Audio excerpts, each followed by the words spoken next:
옥탑방 가족 여러분 반갑습니다. 문은식의 옥탑방 이야기 24번째 시간입니다. 정말 오랜만에 돌아왔습니다. 네, 여러분, 이게 원래 옥탑방 이야기의 원류, 샘물, 네, 본방이거든요.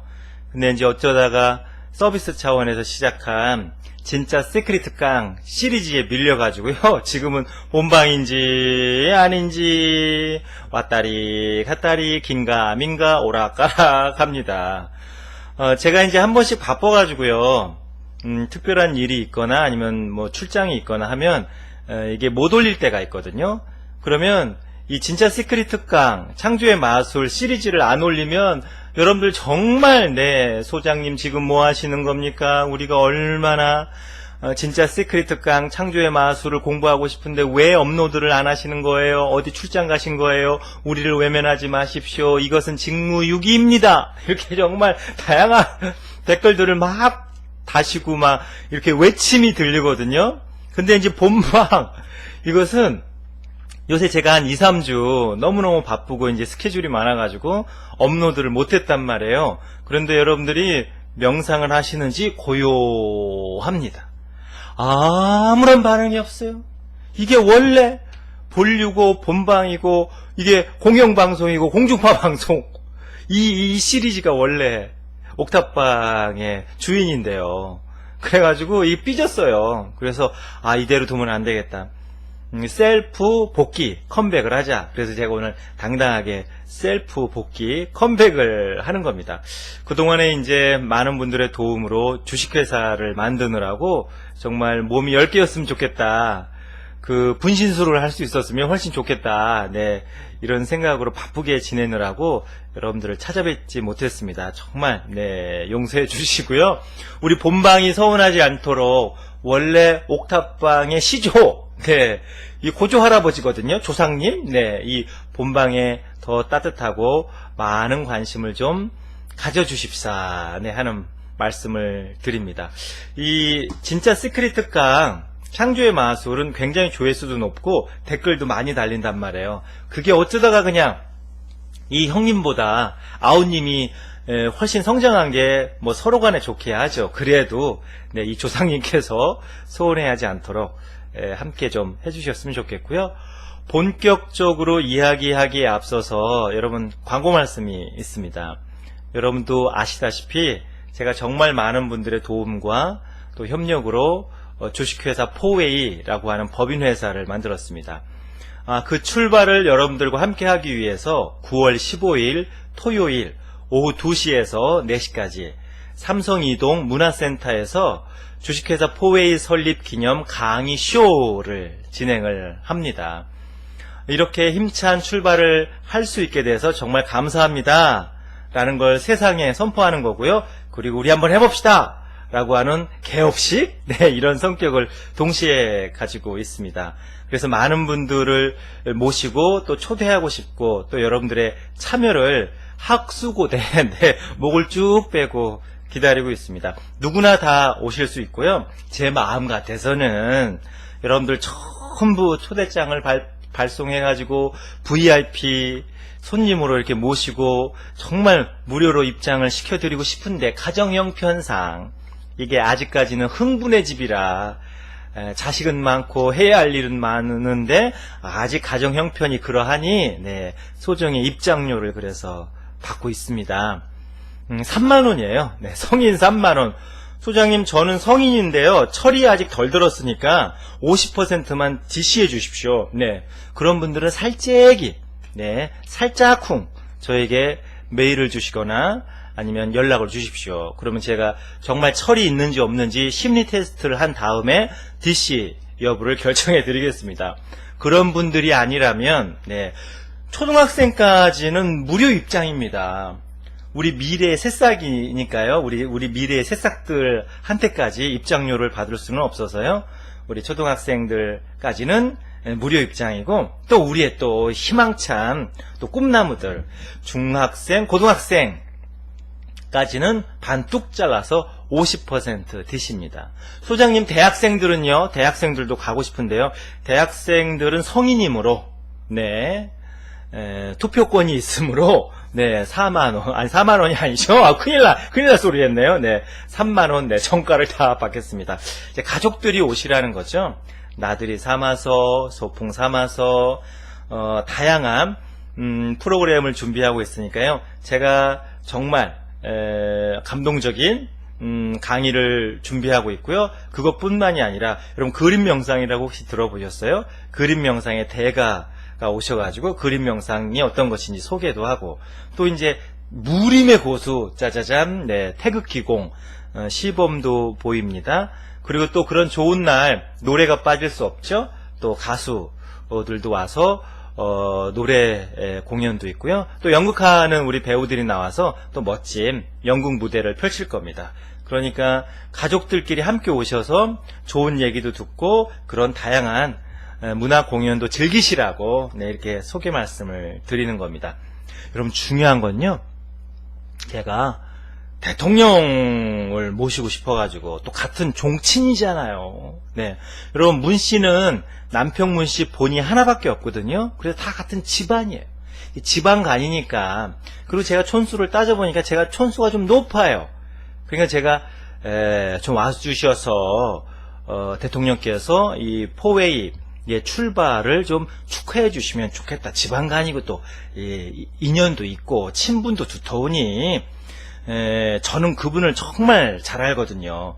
그래갖고 와주십사 하고 전화를 드렸어요. 근데 아직까지 전화를 안 받고 있습니다. 왜냐하면 저는 그분을 잘 알아도 그분은 저를 모르시거든요.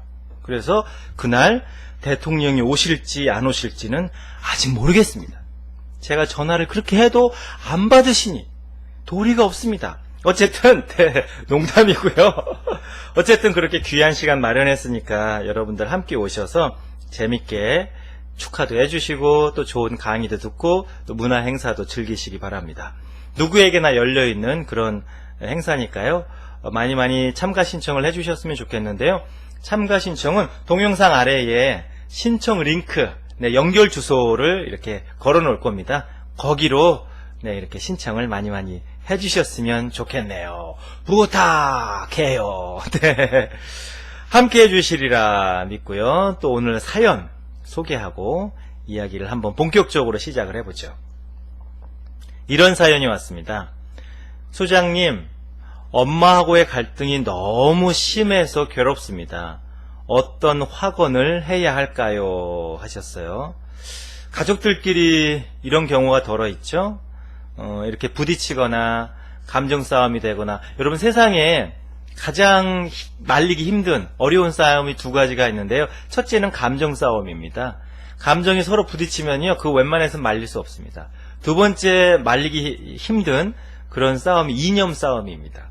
이념을 가지고 싸우면요. 그 도통 조정하기가 참 어렵습니다. 근데 이분은 이제 엄마하고의 갈등이 심해서 괴롭다고 하는 것은 이미 감정에 큰 상처를 입었다는 거죠. 이런 경우에 어떠한 확언을 해야 합니까? 그래도 이분이 참 대단하신 게 이런 상황 속에서도 마음 공부, 이걸 명상으로 한번 넘어서 봐야 되겠다. 이런 생각하는 것 자체가 저는 대단히 존경스럽고 정말 장하시다. 이런 칭찬의 말씀을 전해드리고 싶어요. 사람이 특히 이제 갈등 관계에 놓이게 되고 사람과 이렇게 부딪히고 아니면은 여러 가지 이렇게 대질린다고 하죠. 그러면 정말 마음이 힘들고 괴로워서 확언이나 명상할 생각을 그냥 싹 36개 주랭랑을 치거든요. 근데 이제 이분은 공부를 굉장히 깊게 하시는 분이라 어쨌든지 간에 내가 이런 갈등이나 나의 이런 고통을 명상으로 한번 넘어서고 싶다. 이런 바람을 가지고 이제 이런 사연을 보내신 거예요. 그런 공부심, 네, 그렇게 정성스럽게 명상하시려는 자세에 대해서 제가 기꺼이 정말 박수 쳐드리고 싶고요. 장하시다. 그게 쉬운 일이 아니다. 네, 이렇게 말씀을 드리고 싶어요. 근데 여러분 중요한 것은요. 마음이 꽉 차 있을 때는 거기에 좋은 이야기나 좋은 말씀을 꾸역꾸역 집어넣으려고 하는 것보다는 그 꽉 차 있는 마음을 좀 깨끗하게, 맑게, 개운하게 네, 그렇게 비워내는 것이 그게 가장 중요한 명상이고 그게 확언입니다. 엄마하고 심한 갈등을 겪고 있는데 그 갈등 속에서 계속 확언을 되뇌이면 그게 잠재의식을 더 억압하거든요. 그래서 괴로워요. 힘들어요. 그렇기 때문에 이렇게 갈등 관계가 있거나 아니면 감정이 부딪히는 상황에서는 여러분 굳이 앉아서 명상을 하려거나 아니면 확언을 되뇌이려고 하지 마시고 중요한 것은 자기 감정을 정화하는, 자기 감정을 풀어내는 그런 일을 하시면 좋습니다. 소장님, 그런 방법이 뭐가 있나요? 아주 간단한 방법이 있습니다. 이것을 심리치료에서 표현적 글쓰기, 이렇게 얘기를 하는데요. 자신의 감정을 있는 그대로 써보라는 겁니다. 아, 이 갈등을 빨리 해결하고 싶다. 나는 왜 이런 갈등 속에 있을까? 도대체 이를 어찌 해야 한단 말인가? 나는 전생에 엄마하고 무슨 철천지 원한이 있어서 무슨 업력과 업장이 이렇게 두꺼워서 나는 이런 고통을 당하고 있을까? 이게 다 필요 없는, 쓸데없는 또 하나의 번민, 또 하나의 상념, 또 하나의 번뇌에 불과하다는 거죠. 여러분, 예를 들어가지고 어떤 사람이, 이건 부처님 말씀입니다. 제 이야기가 아니라 화살을 딱 맞았어요. 화살을 딱 맞았으면 여러분 그때 어떻게 해야 됩니까? 아야! 하고 소리쳐야죠. 그리고 어떻게 해야 돼요? 바로 그것을 뽑아내야죠. 본인이 뽑아낼 힘이 없으면 어떻게 해야죠? 저 아파요. 화살 맞았어요. 뽑아주세요. 라고 주변에 적극적으로 도움을 요청해야죠. 그런데 대부분의 사람들은 안 그렇다는 거예요. 부처님 말씀에 의하면 어딘가에서 화살이 나와서 딱 박혔어요. 그러면 사람들은 이런다는 거예요. 화살 박혔네? 이거 웬일이야? 이거 메이드 인 차이나야? 메이드 인 차이나면 안 좋은데? 이거 메이드 인 USA? 요새 무역전쟁이 일어나가지고 관세가 많이 부과됐을 텐데 언제 날아와서 내 몸에 이렇게 살짝쿵 박힌 게야? 이게 박히면 말이야, 독이 몇 초 만에 퍼질까? 독이 묻어있을까? 만약 독이 묻어있다면 그거는 코브라 독일까? 전갈 독일까? 거미의 독일까? 이거 어떡하지? 그러고 있다는 거예요. 화살을 맞았으면 아프다고 아야!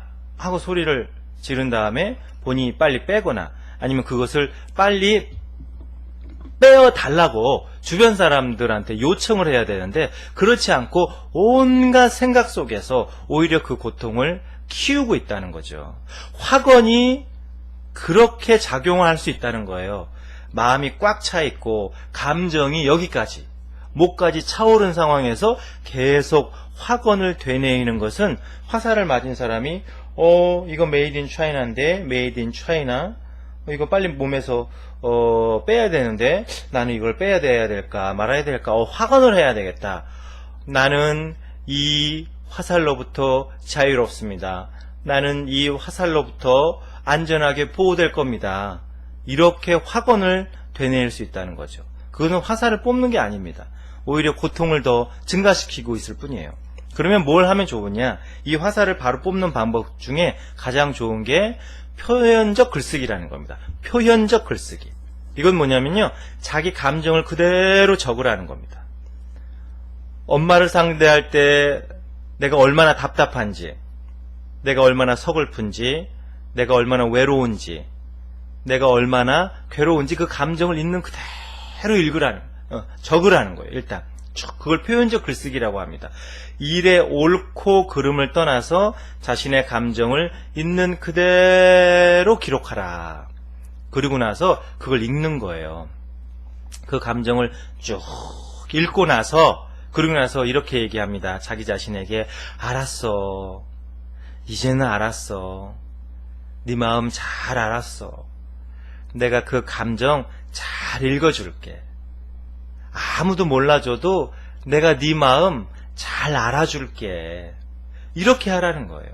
다시 한번 정리하면요, 지금 상황에서 중요한 건 명상이나 확언이 아니라 자신의 감정을 표현적 글쓰기, 있는 그대로 기록을 하고 그것을 쭉 소리내서 읽은 다음에 어떻게 말하라고요? 알았어. 이제는 알았어. 내가 네 마음 이제는 잘 알아. 아무도 몰라줘도 내가 네 마음 잘 알아줄게. 네 감정 잘 읽어줄게. 이렇게 하라는 거예요. 여러분 그렇게 몇 번만 해보세요. 그러면 가슴이 뻥 뚫린 것 같이 박혀있던 화살이 스스로 빠져나갑니다. 스스로 사라져요. 그렇게 마음에 공간을 만든 다음에 그렇게 꽉 차오른 마음을 덜어낸 다음에 그리고 확언 명상을 해야 됩니다. 엄마하고의 나하고의 관계가 정말 훈훈해지고 따뜻해집니다. 나도 엄마에게, 엄마도 나에게 정말 소중하고 은혜로운 존재입니다. 라고 그때 확언을 해야 된다는 거예요. 여러분, 칠판에 그냥 온갖 낙서가 가득 차 있는데 거기에 아무리 아름다운 시를 적은들 그 시를 어떻게 보고 감상할 수 있겠어요? 마음도 마찬가지입니다. 마음이 꽉 차 있을 때는 그것을 덜어내고 비워내고, 근데 그것을 어떻게 하느냐? 자신의 감정을 있는 그대로 쓰고 그렇게 읽어내고, 내가 내 감정을 인정하고 알아주면, 읽어주면 저절로 감정은 정화가 되고 그리고 이렇게 덜어낼 수 있어요. 감정이란 실체가 없이 그 상황과 환경에 의해서 잠시 잠깐 나타났다 사라지는 그런 아지랑이와 같은 것이기 때문에 그 감정을 그대로 읽어주면 곧 사라지게 되어 있습니다. 그렇지 않고 그것을 외면하거나 억압하거나 달리 하려고 발버둥을 치면 칠수록 그 감정은 더 강해져요. 그래서 그 감정이 나를 지배하게 됩니다.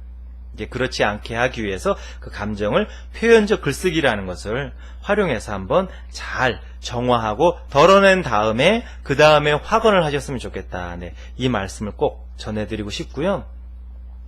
제가 무슨 얘기 하다가 이렇게 방학을 한지 휴가를 한지 혹시 기억나시는 분 손 들어보세요. 2명 손 드셨네요. 네, 감사합니다. 철원의 이야기를 하다가 이렇게 한 2, 3주 쉬게 됐습니다. 제가 이제 철원에서 한 7, 8개월 정도 그 아이들 가르치면서 있었던 시기가 저에게는 정말 놀라운 기적과 같은 또 경험이었고, 제 삶의 방향을 결정하는 그런 매우 의미 있는 그런 계기였어요. 그 중에 이제 한 사건을 또 이제 소개해 드릴 텐데요. 그때 이제 제가 초등학생들한테도 한문과 영어를 가르치고 중고등학생들한테도 이제 한문과 영어를 이제 가르쳤단 말이에요, 나름. 근데 이제 우리가 잘 어울리는 그래서 그 아이들이 있었어요. 꼭 수업이 없는 날에도 이제 찾아와 갖고 같이 놀고, 주로 이제 윷놀이를 많이 했습니다. 근데 저는 그때만 해도 윷놀이를 별로 안 좋아했거든요. 윷놀이를 안 좋아하는 이유는 딱 한 가지예요. 윷놀이에는 노력이 필요 없습니다. 그렇잖아요.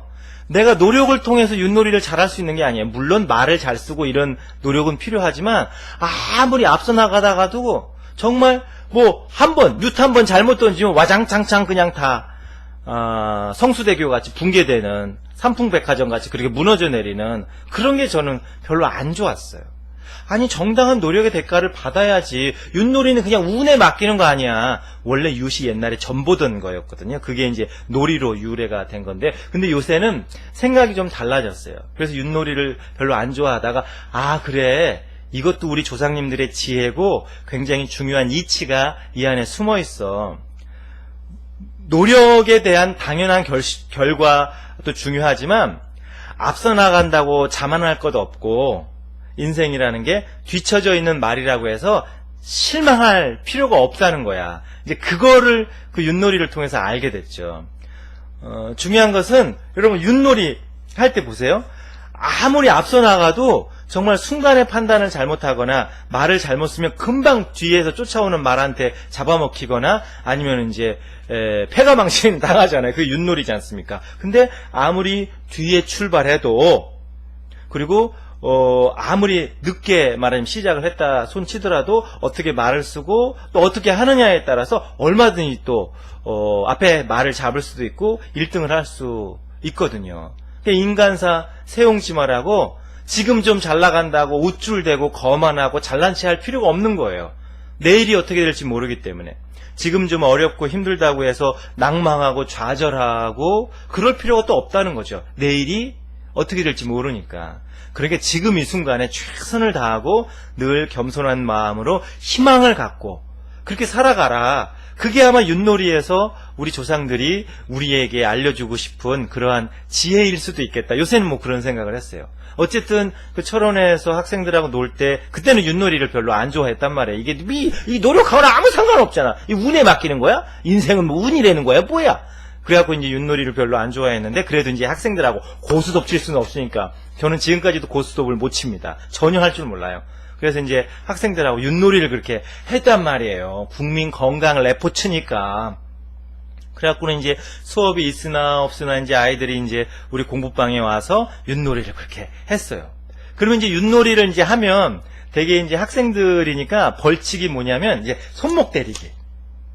그렇게 이제 손목 때리기나 이렇게 딱밤 때리기 이걸 하다가 그날은 무슨 금악산 산신령이 감흥을 하셨는지 똥침 놓기를 하자는 거예요. 똥침 놓기. 여러분 그 똥침의 고통 아시나요? 근데 저는 뭐 많이 당해보지는 않았지만 어쨌든 이긴 팀이 진 팀을 하여간 똥침을 놓자. 그렇게 이제 이게 이제 작당이 됐어요. 그래갖고 이제 계약서를 다 쓰고 공증까지 받고 윷놀이를 이제 신나게 했습니다. 그래갖고 뭐 윷놀이를 하면 또 사람 또 우겨먹는 재미, 또 소리 지르는 재미, 막 이런 재미가 있잖아요. 그래갖고 윷놀이를 시원했어요. 그래갖고 우리 팀이 이긴 거예요. 드디어 우리 팀이 정말 몇 주 만에 쾌거 우승이거든요. 그래갖고 우리 팀이 이제 다 이겼다고 이제 만세를 부르면서 좋아하고 이제 벌칙을 이제 하사해야 되잖아요. 그래갖고 이제 그 진 학생들을 앞에다 쭉 세우고 자 자세를 취하시오 하고서 이제 똥침 맞을 자세를 하라는 거죠. 그래갖고 이제 한 명씩 근데 이제 이게 장난이기 때문에 그렇게 내가 야 이거 장난이니까 우리가 재밌고 즐겁자고 하는 거니까 절대 이 장이 파괴되거나 아니면 이게 배변 활동에 이상이 생기게 해서는 절대로 안 된다. 그러니까 친구의 입장을 배려해서 우리가 또 나중에 당할 수도 있으니 그러니 정말 너희들 양심껏 손가락에 힘 빼! 지금 벌써부터 손가락에 힘 준 사람들 있어? 라고 이제 제가 이제 주의를 주고 이렇게 똥침 공격을 했다면 공격이 아니죠. 정당한 이제 계약에 의한 벌칙이니까. 그래갖고 이제 한 명씩 재미로 하는 거니까 이제 살짝만 건드렸어요. 살짝만 이렇게 건드렸는데 어떤 친구 하나가 마지막 그 진 팀의 학생이 이렇게 똥침 맞을 자세를 이렇게 하고 있었는데 이 친구가 그 친구하고 평소에 무슨 원한 관계가 있는지 아니면 집안 간에 무슨 왼수지간이니 있는 힘을 다해서 정말 사력을 다해서 어렸을 때 젖먹던 힘까지 다 해가지고 똥침을 딱 찔른 거예요. 순식간에 일어난 일입니다. 내가 그렇게 주의를 줬음에도 불구하고 이제 딱 똥침 일격을 가한 거죠. 그런데 갑자기 똥침을 맞은 아이가 눈이 돌아가기 시작을 하는 거예요. 저는 사람 눈 돌아간 걸 그때 처음 봤습니다. 그리고 막 경련이 일어나더니 중요한 건 입에 도구 크림을 이제 무는 거예요. 도구 크림이 뭐예요? 개거품. 도구 크림을 물더니 막 몸부림을 치면서 이 발작을 하는 거예요. 이야, 그걸 보고 얼마나 놀래고, 다 놀란 거죠. 다 놀란 거예요. 아니, 그냥 벌칙으로 똥침을 찔렀는데 애가 눈이 돌아가던 흰자밖에 안 보이고, 그리고 입에 도구 크림, 개거품을 묻더니 온갖 발작과 경련을 일으키니까 이거 이러다 애 잡는구나. 똥침 한 방에 저승길에 가게 생겼구나. 큰일 났다. 그런데 그때 정신을 딱 차려가지고 119에 신고를 했어야 되는데 여러분 사람이 긴장을 하거나 너무 당황을 하면 그런 생각이 안 난다는 걸 저는 그때 체험을 해본 거예요. 아무 생각도 안 나요. 그냥 큰일 났구나. 이거 어쩌면 좋나. 약간의 공황 상태가 돼버린 거예요.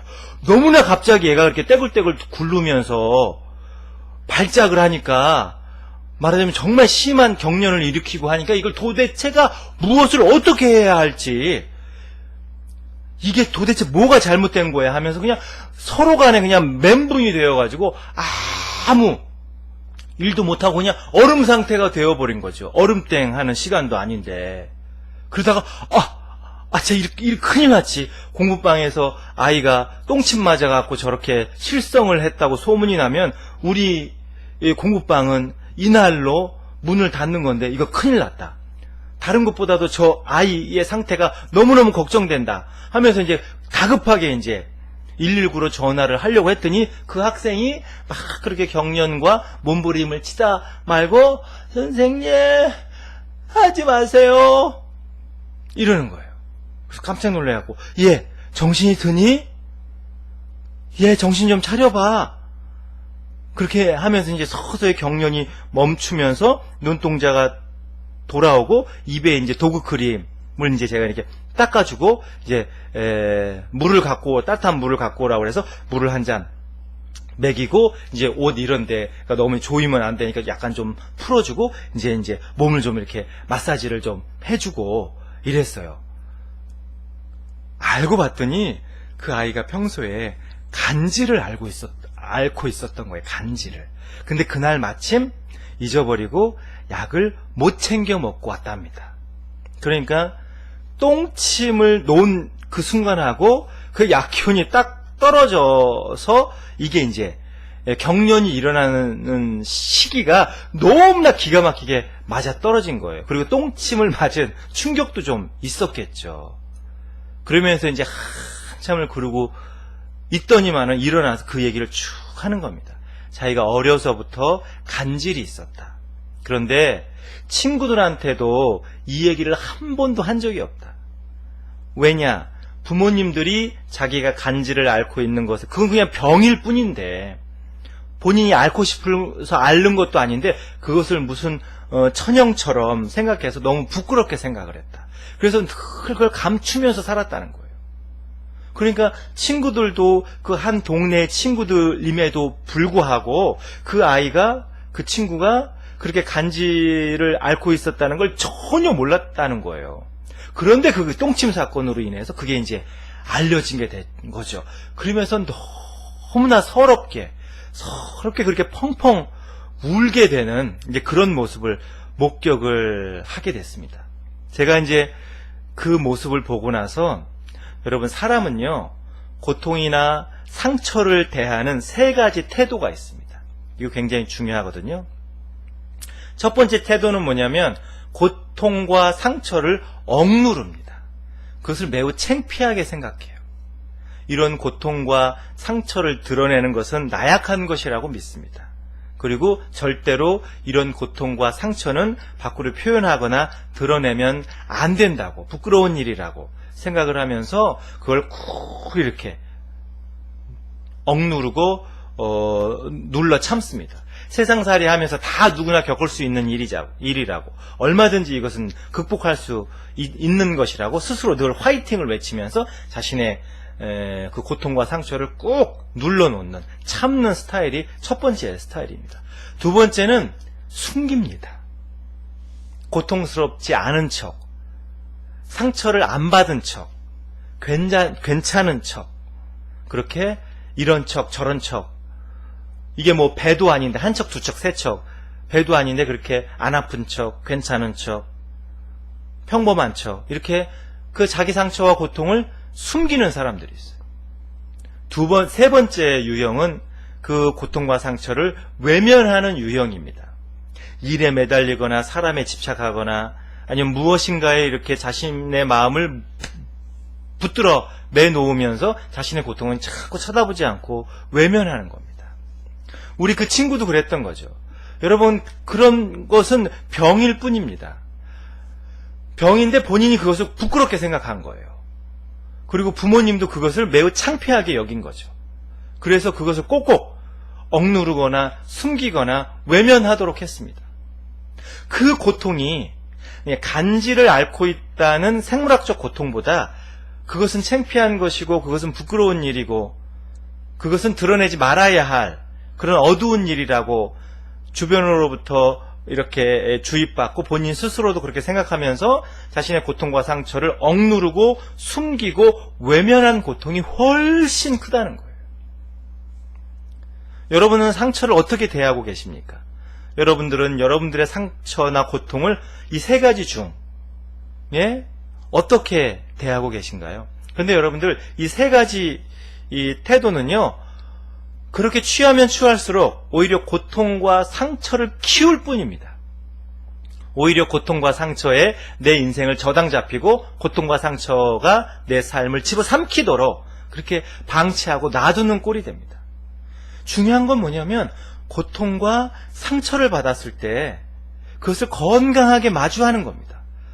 여러분, 건강하게 마주하는 게 뭐예요? 제가 아까 말씀드렸잖아요. 화살이 와서 박혔어요. 그럼 어떻게 돼? 아파요. 아프다고 하는 겁니다.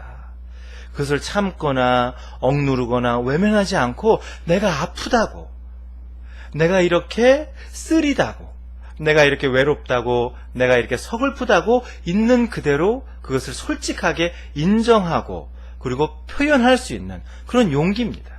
그런 용기가 있을 때 고통과 상처는 그것으로 끝납니다. 그러나 그렇지 않고 억누르거나 외면하거나 그리고 창피하다고 따돌리면 그 상처가 내 심장 속으로 들어가서 나의 주인이 되어버립니다. 그리고 나의 삶을 왜곡시키고 나의 삶을 변형시키고 나의 삶에 아주 큰 멍을 만들어서 내가 거기서 헤어나지 못하도록 인생의 족쇄를 딱 채워버립니다. 모든 고통과 상처는 곰팡이와 같아서 햇빛을 쬐이는 순간 사라질 수 있거든요. 그늘 속에 가두어 봐야 그 고통과 상처는 번창하게 되어 있습니다. 이 곰팡이 같은 속성이 있거든요. 그래서 햇빛을 쬐이라는 거예요. 그럼 어떻게 하는 것이 햇빛을 쬐이는 겁니다. 쬐이는 걸까요? 아프면 아프다고 하라는 거예요. 참아야 하느니? 라고 허벅지를 꼬집으면서 참는 게 능사가 아니라는 거죠. 그리고 기꺼이 도와달라고 하십시오.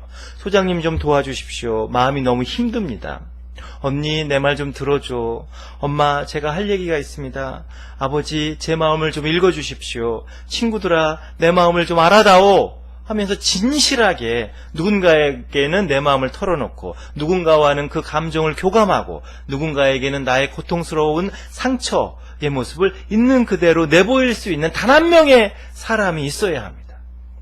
그래야 그 똥침을 막고 정말 고통스럽게 자신의 고통과 상처를 세상에 드러내지 아니하고도 아름답고 그리고 수준 높게 자신의 고통과 상처를 정화할 수 있는 길이 얼마든지 있는데 우리가 그것을 잊지 않고 꼭 기억해야 한다는 것이죠. 여러분 누구나 고통스럽고 상처받을 수 있습니다. 그러나 그 고통을 대하는 태도는 사람들에 따라서 매우 다르고요. 그리고 어떻게 그 고통을 대하느냐에 따라서 그 고통은 햇빛에 드러난 곰팡이처럼 순식간에 사라질 수도 있고 아니면 그늘에서 자라는 독버섯처럼 점점 자라서 결국 내 인생을 집어삼킬 수도 있습니다. 고통과 마주합시다. 고통과 대화해 보십시오. 그리고 아프다고 누군가에게 진실하게 한번 털어놔 보세요. 그리고 도와달라고 여러분 정중하게 요청하십시오. 그러면 우주가 그 진실함에 움직여서 내 마음을 읽어주고 내 마음을 다독여주고 그리고 내 상처와 고통을 어루만져 줄 수 있는 그런 인연을 반드시 보내줍니다. 그러니까 여러분 고통을 그렇게 꼭 참고 억누르고 외면하지 마시고 지금 이 순간 고통을 끌어안을 수 있는 작은 용기를 내셔서 우리가 고통과 상처로부터 근본적으로 벗어나서 행복하고 자유롭고 넉넉하고 당당한 인생의 주인공들 여러분 다 되시기 바랍니다. 오늘은 여기까지입니다. 여러분들의 삶은 행복하고 성공합니다.